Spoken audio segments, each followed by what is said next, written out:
বা স্বপ্ন দেখবেন না। প্রশাসনকে বলতে চাই, যারা ইলেকশনের দায়িত্বে রয়েছেন, বাংলাদেশের মানুষ আর অতীতের মতোই তামাশার নির্বাচন দেখতে চায় না।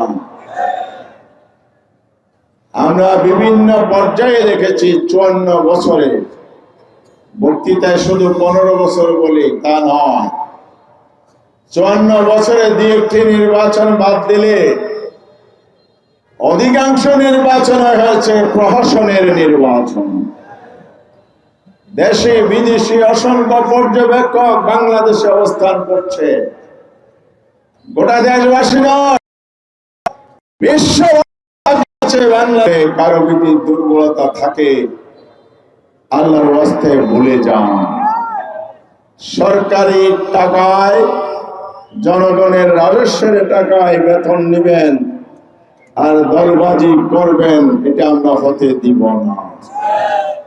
আমি মনে করি না এদেশের সরকারি কর্মকর্তাগণ বিগত দিনের এত উত্থান পতনের পরে আবার সেই বাংলাদেশকে পুরাতন খাদের দিকে ঠেলে দেবে আমি বিশ্বাস করতে চাই না। কথাগুলো বলেছি এই জন্যেই আপনারা যেন সজাগ সতর্ক থাকতে পারেন। প্রিয় ভাইয়ের আমার, ভোটাধিকার নিশ্চিত করতে হলে জনগণকে সচেতন থাকতে হবে। আপনারা কি ভোট কেন্দ্রে দুপুরে যাবেন না সকালে যাবেন? তাহাজ্জুদ পড়ে যাওয়ার দরকার নেই। কথা কি বুঝেন আমার? কারণ ফরজ নামাজ বাদ দিয়ে তাহাজ্জুদ পড়ে যদি চলে যান তাহলে ফরজ তরক হয়ে যাবে। ফজরের ফরজ সালাত আদায় করবেন, তারপরে ভোট কেন্দ্রে যাবেন। ভোট দিবেন আগে, তারপরে ঘরে গিয়ে ঘুমাবেন নাকি? কি করবেন? কেন্দ্র পাহারা দিবেন, কেন্দ্র পাহারা দিবেন। ভিতরে যারা আছেন ভিতরে দায়িত্ব পালন করবেন। এখানে কোনো কারচুপি, জালিয়াতি, ব্যালট বাক্স পরিবর্তন চিন্তায় হয় কিনা আপনারা সেখানে পাহারাদার হবেন। আর যারা বাহিরে ভোটার থাকবেন, ভোট দিয়ে ঘরে আসবেন না, ভোট কেন্দ্রে অবস্থান করে আপনার ভোটের ফলাফল নিশ্চিত করে ঘরে ফিরবেন। পারবেন? পারবেন ইনশাআল্লাহ। আজকে যে আসনের প্রার্থিতা নিয়ে নির্বাচনে আমরা আজকে দাঁড়িয়েছি, প্রতিদ্বন্দ্বিতা করছি, এটা বাংলাদেশের কোন সাধারণ আসন নয়। আমাদের অতিথিবৃন্দ, বিশেষ করে বীর মুক্তিযোদ্ধা মেজর মোশাররফ আখতারুজ্জামান ভাই ব্যাখ্যা করেছেন, মহেশখালী হতে যাচ্ছে আগামী দিনের বাংলাদেশের বাণিজ্য কেন্দ্র, যেটা 4 পিলার প্ল্যান, মাস্টার প্ল্যান তৈরি হচ্ছে, অলরেডি ঘোষিত হয়েছে, অথরিটি হয়েছে মহেশখালী ইন্টিগ্রেটেড ডেভেলপমেন্ট অথরিটি নামে। এখানে কি আছে? 4 পিলার প্ল্যান মানে হচ্ছে নাম্বার 1, একটা ডিপ সি পোর্ট এখানে হবে। ডিপ সি পোর্টের কার্যক্রম অলরেডি সকল প্রস্তুতি সম্পন্ন হয়ে নির্মাণের প্রক্রিয়াধীন রয়েছে। ডিপ সি পোর্ট করলে কি হবে? ওই যে মাদার ভেসেল এখন বঙ্গোপসাগরের গভীর সমুদ্রে অবস্থান করে কেন আমাদের চট্টগ্রাম বন্দরের ঢুকতে পারে না? বড় বড় জাহাজগুলো সেখানে ঢোকার মতো গভীরতা নাই। মাদার বাড়ির ডিপ সি পোর্ট যদি বাস্তবায়ন হয়, ওই মাদার ভেসেল সিঙ্গাপুর হয়ে বাংলাদেশে যে আছে, গভীর সমুদ্রে নোঙ্গর না করে সরাসরি মাতার বাড়িতে ভিড়বে, সময় কমবে, আর লোডিং আনলোডিং কস্ট কমলে। যদি পরিবহন কস্ট দিনক্ষণ জাহাজের ভাড়া কমে যায়, তাহলে পণ্যের দাম কমবে কিনা? চাল আমদানি হলে কষ্ট কমার কারণে চালের দাম কমবে, ডাল আমদানি হলে ডালের দাম কমবে, অন্যান্য পণ্য যদি বিদেশ থেকে আমদানি হয় সবগুলোর কষ্টের কমার কারণে আপনি কম মূল্যে আপনি সেই পণ্য ব্যবহার করতে, তাহলে ডিপ সিমেন্টকে প্রয়োজন। দ্বিতীয় হচ্ছে বৈদেশিক মুদ্রা আসবে, কারণ এই পোর্ট একাধিক রাষ্ট্র ব্যবহার করবে, এক্সপোর্ট হবে, বৈদেশিক মুদ্রা আসবে, বাংলাদেশের অর্থনীতি সমৃদ্ধ হবে। সেকেন্ড যে মাস্টার প্ল্যানের বিষয়টি, এখানে এলএনজি জেটি আছে, গ্যাস লোডিং আনলোডিং এর যে জেটি, ৬,০০০ মেগাওয়াট বিদ্যুৎ উৎপাদন হবে। তৃতীয় হচ্ছে প্রভাব পড়বে। চতুর্থ যেটা আছে, এটা হবে ব্লু ইকোনমির হাব, সমুদ্র থেকে মৎস্য আহরণ হবে, প্রক্রিয়াজাত হবে, বিদেশে এক্সপোর্ট হবে। এই মহেশখালীকে ঘিরে সমুদ্রের ভিতরে এবং পাদদেশে সোনাদিয়া দ্বীপ সহ নানা প্রকৃতির বিরল পদার্থ আছে। 1 কেজির স্বর্ণের দাম কত? 2 কোটি টাকা। আপনি যে কম্পিউটার আর মোবাইল অ্যান্ড্রয়েড ফোন ব্যবহার করেন, এখানে যে চিপস ব্যবহৃত হয় প্রতি কেজির দাম হলো 4 কোটি টাকা। তাহলে আপনি কি স্বর্ণের খনি বলে বসে, না তার দ্বিগুণ সমৃদ্ধ ভ্যালুর খনি পাচ্ছেন সেটার জন্য খুশি? তাহলে আমরা মহেশখালীবাসী, কুতুবদিয়াবাসী, কক্সবাজারবাসী সৌভাগ্যবান, সে বিরল পদার্থগুলো আমাদের এই সমুদ্রের মধ্যে আছে। এই কাজগুলো যদি করতে হয় তাহলে প্রয়োজন হচ্ছে মেগা প্রকল্প হ্যান্ডেলিং করতে হলে জনপ্রতিনিধির ভূমিকা থাকবে। এই কারণে লোকাল প্রতিনিধির, একটা স্থানীয় প্রতিনিধির ভূমিকা থাকবে। জাতীয় প্রকল্প দ্বারা দেশ উপকৃত হোক, এটা আমরা চাই। বিশ্বের কাছে আমাদের পণ্য রপ্তানি হোক, এটা আমরা চাই। কিন্তু আমার মহেশখালীর যারা জমি দিয়েছে তাদের যদি উপকার না হয় তাহলে সেই উন্নয়ন আমাদের কি কাজে লাগবে? এর জন্য মহেশখালী কুতুবদিয়ার মানুষের যাতে এখানে কর্মসংস্থান হয়, আমি যদি নির্বাচিত হয়ে আজ কথা দিচ্ছি, এখানে 25 লক্ষ মানুষের প্রত্যক্ষ পরোক্ষভাবে কর্মসংস্থান চাকরি হবে। আমার মহেশখালী কুতুবদিয়া কক্সবাজারের সন্তানদের সবারকে চাকরিতে অগ্রাধিকার দিতে হবে। তারপরে আমার আখতারুজ্জামান ভাই, রেন ভাই, রাশেদ প্রধান, আরো যারা আছেন মেহমানবৃন্দ, তারা যদি নিজেদের এলাকার জন্য ভালো থাকে, আমি ওয়েলকাম জানাবো।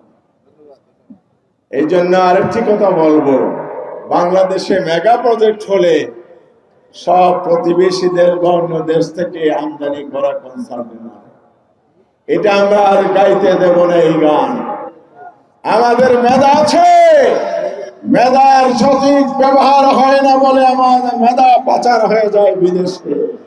পৃথিবীর অনেক রাষ্ট্র আমি গিয়েছি, সেখানে অনেক টেকনিক্যাল ইউনিভার্সিটির এক্সপার্টদের সাথে আমি মিটিং করেছি। গত 2 বছর আগে ইস্তাম্বুল গিয়েছিলাম, সেখানে সায়েন্স অ্যান্ড টেকনোলজি ইউনিভার্সিটিতে একজন প্রফেসরের রুমে বেশ কথা হচ্ছিল। তুরস্ক আজকে যে ড্রোন আবিষ্কার করে পৃথিবীর বিভিন্ন জায়গায় রপ্তানি করছে, সে ড্রোন আবিষ্কারের টপ 10 আবিষ্কারকের বিজ্ঞানীদের মধ্যে একজন হলো সেই বাংলাদেশি, যার রুমে বসে আমি বলছি। এবং তারা বলে, তোমার দেশের ছেলেরাই তো আমাদের দেশকে উন্নয়ন করছে, তোমরা কেন আজকে দরিদ্র দেশ হয়ে গেছো? তোমরা তোমাদের মেধার মূল্যায়ন করো না। আরেকটি কথা বলেছে, তোমাদের দেশ যদি সততার ভিত্তিতে পরিচালিত হয়, নেতৃত্ব যদি সৎ হতো, করাপশন যদি বন্ধ হতো, তোমরা উন্নত বিশ্বের সাথে তাল মিলিয়ে চলতে পারতে। এই দুর্নীতি তোমাদের কাজকে পিছিয়ে দিয়েছে। মেধার মূল্যায়ন হয় না, করাপশনের জন্য দেশ পিছিয়ে পড়ে। যে দেশ থেকে 28 লক্ষ কোটি টাকা 15 বছরে পাচার হয়, সে দেশ আর কিভাবে অগ্রসর হবে? যে দেশ তিনবার দুর্নীতিতে চ্যাম্পিয়ন হয়েছে, আজকে যারা মানুষের কাছে আবার ভোট চায়, কিভাবে হয়েছে বহুত কাহিনী আছে, আমি আজ বলতে চাই না। এই জন্য এই জায়গায় আমাদের এই আসন থেকেও সৎ এবং যোগ্য নেতৃত্ব নির্বাচন করা ছাড়া এই মেগা প্রকল্পের মাধ্যমে যে সুফল আসবে সেটা আমরা ভোগ করতে পারবো না। আগামী 12 তারিখ হবে সেই নেতৃত্ব নির্বাচনের মূল জায়গা, যে নির্বাচনের মাধ্যমে মহেশখালী কুতুবদিয়ার মানুষের ভাগ্য নির্ধারণ হবে। আপনারা কি পারাবন কেটে মানুষের সম্পদ যারা লুণ্ঠন করে তাদেরকে রায় দিবেন, না সৎ চরিত্রবান মানুষের পক্ষে রায় দিবেন? আপনারা কি ন্যায় ইনসাফের পক্ষে থাকবেন, নাকি অন্যায় অবিচার জুলুমকারীর পক্ষ নেবেন? এই কালামা ছাড়ার জন্য আমার দুঃখ হয়। এখানে অনেক মেধাবী সন্তান জন্ম নিয়েছে যাদেরকে আপনারা চিনেন। একটা ঐতিহ্য শান্তিপূর্ণ ইউনিয়ন ছিল কালামারছড়া। 96 সালে যিনি নির্বাচিত হয়েছিলেন, আজকে যিনি প্রার্থী, তিনি এই কালামারছড়ায় দাঁড়িয়ে বলেছিলেন, কি বলেছিলেন মনে আছে? মনে আছে? সন্ত্রাসের আগুন জ্বালিয়ে দিয়েছিলেন এখানে, সে আগুন এখনো নিভে না। দুইটি গ্রুপের মধ্যে দ্বন্দ্ব সৃষ্টি করে divide and rule British policy, ভাগ করার শাসন করে তিনি মজা লুটেছিলেন সেদিন। আজকে আবার ভোট চাইতে আসা আছে। 96 সাল থেকে আজকের দিন পর্যন্ত আমি গণে দেখেছি এই একটি ইউনিয়নে 70 জন মানুষ খুন হয়েছে, জীবন দিয়েছে। এখানে মানুষের স্বাভাবিক বসবাস এবং জীবনযাপনের পরিবেশ নেই। এই দৃশ্য শুধু কালামারছড়া নয়, আইন শৃঙ্খলা পরিস্থিতি পরামর্শকারী, মিথ্যা মামলা, হয়রানি অহরহ হচ্ছে কিনা বলেন? গডফাদারগিরি এখানে চলে, সেগুলো ইনশাআল্লাহ বন্ধ করা হবে। বিবাদমান দুই গ্রুপকে, তারা একই এলাকায় বসবাসকারী, একে অপরের আত্মীয়, ভাই বারাদার, ভ্রাতৃত্ববোধ, সহনশীলতা এবং নিজেদের মধ্যে সৌহার্দ্যপূর্ণ সম্পর্কের অভাবের কারণে আজকে যুদ্ধ লেগে আছে।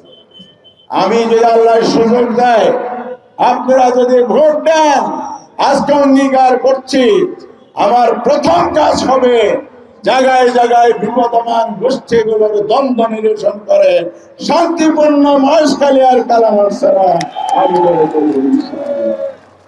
প্রিয় ভাই এবং বন্ধুগণ, লবণ চাষি, পান, ইতিমধ্যে আমি ভূমিকা রেখেছি।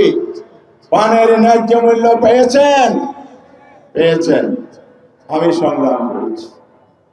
লবণের ন্যায্য মূল্যের জন্য লড়াই অব্যাহত আছে। লবণ আমদানি বন্ধ করেছি। আগামীর পরিকল্পনা হচ্ছে লবণ প্রোডাকশন, উৎপাদনকে আরো আধুনিকায়ন করে লবণ বিদেশে রপ্তানি করে বৈদেশিক মুদ্রা আনা হবে ইনশাআল্লাহ।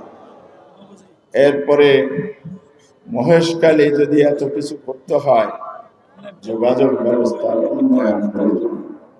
কুতুবদিয়ার একই দুর্দশা। দলঘাট মাতারবাড়ি বেড়িবাঁধ নাই, কুতুবদিয়া বেড়িবাঁধ নাই। আমি এমপি থাকাকালীন কাজ শুরু করেছিলাম, কিন্তু পরবর্তীতে আমাকে জেলে ঢুকে হোক 2 বছরের পরে আর এমপিগিরি করতে পারি না। মনে আছে? অবাজিয়ে ফাঁসছিলাম নে, পড়া ছিলাম। আর যারা হাম ভোট চাই পড়া আছি। কোন রাজনৈতিক মামলায় আছে? আছে দুর্নীতির মামলা। এই জন্য আজ বলতে চাই, এমপি ছিলাম, দুর্নীতি করি না। করেছি, প্রমাণ দিতে পারবেন? আর ওনারা পারবে? কিভাবে পারবে? Documentary proof. সুতরাং আজ বলতে চাই, আগামীতে ইনশাআল্লাহ দুর্নীতি করব না, বরং আমির জামাতের ঘোষণা অনুযায়ী দুর্নীতিকে আমরা লাল খাট দেখাবো, লাল খাট। বৈষম্য মুক্ত বাংলাদেশ গড়ব, সমৃদ্ধ বাংলাদেশ গড়ব।